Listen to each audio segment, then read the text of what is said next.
Inégalité homme-femme, la double peine.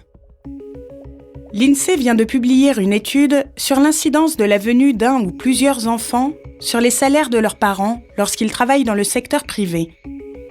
Les conclusions de l'étude, qui portent sur les 5 années qui suivent une naissance, sont sans appel.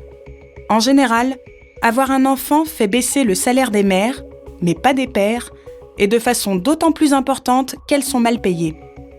Selon l'INSEE, 5 ans après une naissance, la perte de revenus d'une salariée est en moyenne de 25% par rapport à ce qu'elle aurait touché sans avoir d'enfant, de 50% après une seconde naissance et même de 57% s'il y en a une troisième.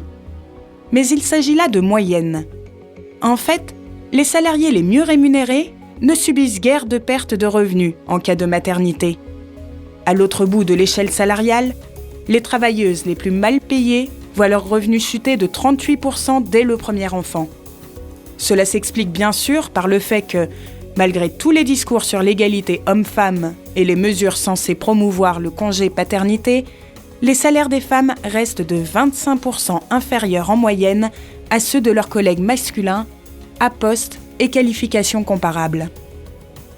Alors, lorsque survient un enfant, c'est le plus souvent la femme qui s'arrête ou qui prend un travail à temps partiel. Et c'est d'autant plus fréquent que son salaire couvrirait à peine les frais de garde de l'enfant si elle gardait son emploi.